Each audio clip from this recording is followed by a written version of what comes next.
Hello aspirants, आज हम बात करेंगे बैंकिंग एग्जाम्स के लिए रीजनिंग को कैसे प्रिपेयर करना है। रीजनिंग सेक्शन बहुत लोगों के लिए परेशानी का कारण होता है, तो उसके बारे में हम बात करेंगे।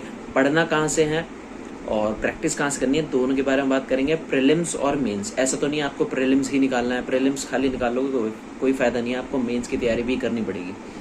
मैं सोर्सेज के बारे में बात करूंगा, पढ़ना कहाँ से है उसके लिए भी और प्रैक्टिस के लिए भी, सबके बारे में बात करूंगा।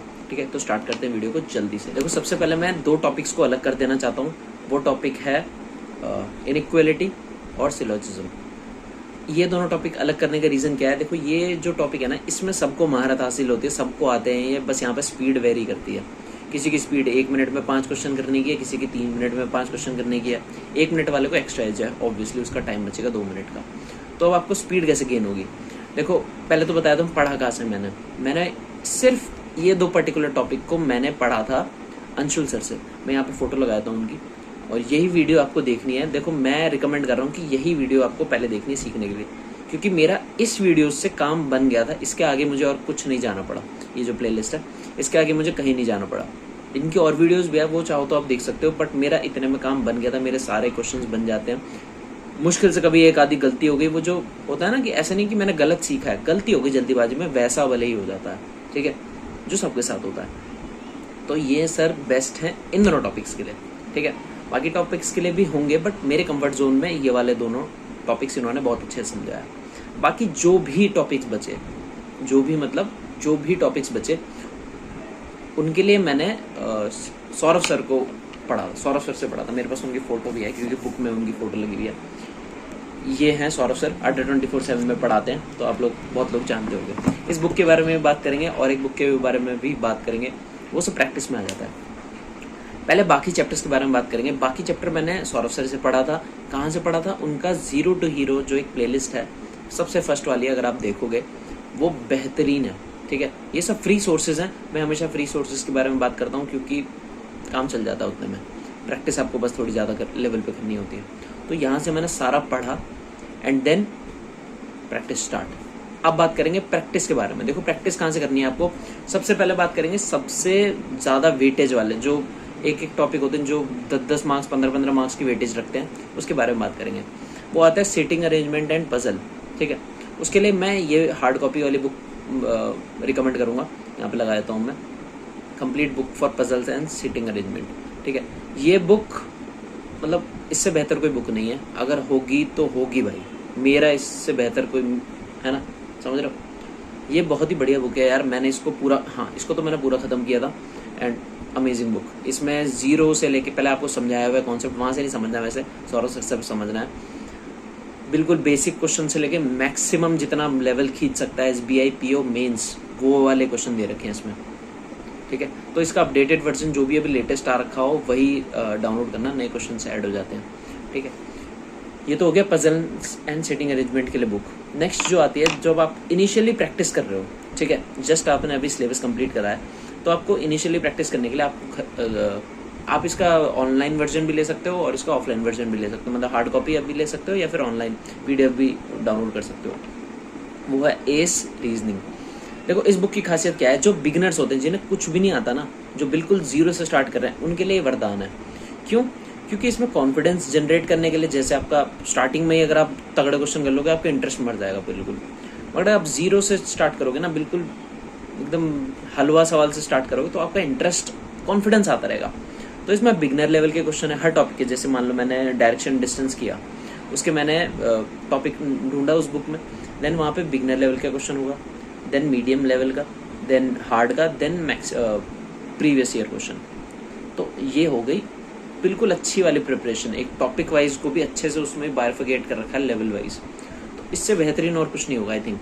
ठीक है, ये तो, इसको अगर मैं बोलूँ, ये जो एस है, एस रीजनिंग है, ये बुक है बेसिकली प्रीलिम्स के लिए। मैं मानता हूँ इसे SBI PO प्रीलिम्स की जो टफनेस है ना, वो इसमें कवर हो रखी है।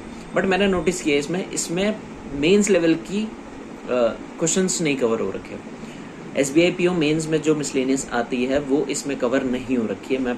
आप देख लेना खुद ही। उसके लिए मेंस लेवल तक की रीजनिंग अगर आपको पढ़नी है, दिस बुक, ये इसमें उल्टा हो जा रहा है, मिरर इफेक्ट आ जा रहा है। इस बुक का नाम है चैंपियंस रीजनिंग। ठीक है, सौरभ सर से है ये बुक, एंड इसमें 5000 प्लस क्वेश्चन है विद लेटेस्ट पैटर्न। मैं एडवर्टाइज नहीं कर रहा हूँ, मैं तुम लोग को बस बता रहा हूँ कि भाई कर लो, ये बुक बहुत अच्छी है। ठीक है, मैंने इस बुक को कंप्लीट तो नहीं किया, ठीक है, उससे पहले ही सिलेक्शन हो गया, तो मैंने लगभग आधे से ज़्यादा इसको कर ली थी। यहाँ पे थोड़ा सा वो आ गई है, आधे से ज़्यादा मैंने इसको कंप्लीट कर ली थी। अब तो मैं इसको एक फ्रेंड को देने वाला हूँ। This book is complete book for mains, मतलब प्रीलिम्स भी है इसमें कवर्ड, बट मेंस तक का लेवल उठा रखा है इन्होंने। एंड इवन बहुत चीज़ें जोन के बाहर है, मेंस लेवल के भी बाहर है। मतलब अगर आपको और लेवल उठाना है अपना, लाइक अगर आप 10 किलो का डंबल उठा रहे हो तो पेपर में 8 किलो का डंबल तो उठा ही लोगे ना, वो वाला हिसाब कर देगा ये आपको 10 किलो को उठाने लायक कर देगा। इस बुक की खासियत ये है। ठीक है, अब बात करते हैं मॉक टेस्ट कौन सा बढ़िया है। भैया बढ़िया वाला मॉक टेस्ट बता दो सर, बढ़िया वाला मॉक टेस्ट बता दो। ओ भाई ये सब देखो, मॉक टेस्ट वही बढ़िया है जो आपके जेब पे भारी ना पड़े, ठीक है, सर पे भारी पड़े। सर पे भारी पड़े मतलब जेब पे भारी तो समझ गए कि सस्ता होना चाहिए, उतना भी ना हो कि औकात के बाहर चले जाए। भाई हो सकता है, मैं बहुत मुश्किल से मॉक टेस्ट खरीदा था मैंने भी, तो बहुत लोगों की दिक्कत हो सकती है। तो सबसे बेस्ट अगर मैं बोलूँगा, बैंकिंग उसमें कवर हो जाती है अगर आप ठीक से तैयारी करो तो बैंकिंग उसमें पूरी कवर हो जाती है, वो है टेक्स्ट बुक।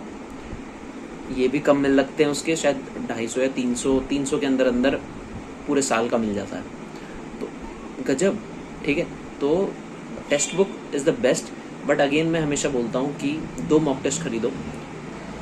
अगर आप 2 नहीं खरीद सकते हो, 1 ही खरीद सकते हो तो टेक्स्ट बुक ही खरीदना। बाकी 2 खरीद सकते हो आप तो प्रैक्टिस मॉक करके एक टेक्स्ट बुक मॉक टेस्ट है वो भी आप खरीद लेना। ठीक है, वो भी बहुत बेहतरीन है। तो इन दोनों का जो मेल है वो बहुत ही बढ़िया है। ठीक है, अब बात करेंगे सेक्शनल मॉक कब लगाना है, चैप्टर वाइज मॉक कब लगाना है और फुल मॉक कब लगाना है। देखो ऑब्वियस है, नाम से ही पता लग रहा है आपको। चैप्टर वाइज कब लगाना है, जैसे आपका चैप्टर खत्म हुआ उसकी स्पीड देखने के लिए कि आपकी स्पीड कितनी आ रही है, आपकी प्रैक्टिस अच्छी है कि नहीं। प्रैक्टिस तो आपको हर चैप्टर की कुछ टाइम में आपको करते रहना है। बाकी इनिशियली आपको जैसी चैप्टर आपने कंप्लीट किया, प्रैक्टिस ठीक ठाक कर ली, आपको चैप्टर वाइज मॉक टेस्ट एक बार लगा के देख लेना है। टेक्स्ट बुक में अवेलेबल है ये सब। देन जैसे आपका सिलेबस कंप्लीट हो जाए रीजनिंग का, आपको सेक्शनल मॉक लगा देने हैं। अब ये भी सवाल आ सकता है कि भाई रोज लगाने हैं, नहीं लगाने, कब लगाने, कितने हफ्ते में कितने लगाने हैं। मैं ये बोलूँगा हफ्ते में 1 लगाओ। अगर एग्ज़ाम बहुत दूर है, लाइक 3-4 महीने हैं, बट एग्ज़ाम जब पास आ रहा है ना, तब 3 लगा सकते हो आप वीक में। ठीक है, वरना 1 लगाओ, वीक में बहुत है। और फुल मॉक टेस्ट तब तक हाथ मत लगाना जब तक आपका सारा सिलेबस कंप्लीट ना हो जाए। सारा सिलेबस मतलब मैथ्स का भी, इंग्लिश का भी एंड रीजनिंग का भी। ठीक है, क्योंकि फिर मॉक टेस्ट बेकार होते हैं और आपका कॉन्फिडेंस भी डाउन जा सकता है। अगर आप बहुत यहाँ से स्ट्रांग हो कि मेरे को पता है मैंने अभी मैथ्स नहीं किया इसलिए इतना कम दिख रहा है, वरना आपका कॉन्फिडेंस जा सकता है खराब, मतलब डाउन जा सकता है। तो इसलिए आप कोशिश करना फुल मॉक तभी देना जब आपका सिलेबस कंप्लीट हो जाए। फुल मॉक्स की फ्रीक्वेंसी ऐसी नहीं होनी चाहिए आप रोज रोज मॉक दे रहे हो। इवन इन मेंस में तो खासकर ध्यान रखना, फुल मॉक्स की इतनी वैल्यू नहीं है जितने सेक्शनल मॉक की होती है। ठीक है, फुल मार्क्स देने में इतना टाइम मत लगाना। मतलब ऐसे कर लेना कि हफ्ते में 1 दे दिया, जब एग्जाम पास आने वाले हैं तब भी हफ्ते में 1 दे दिया। बाकी सेक्शनल मॉक पे बहुत फोकस रखना, मेंस लेवल की बात कर रहा हूँ मैं। ठीक है, बाकी यही सब है। कोई अगर डाउट हो और मेरे से कुछ मिस हो रहा हो, वैसे मुझे लग नहीं रहा है कुछ मिस हो रहा है, सारी बातें कर ली है। और हाँ, एक और चीज़ देखो, लॉजिकल रीजनिंग के बारे में हमेशा ध्यान रखना, वो कभी कभार बचाती है मेंस लेवल में।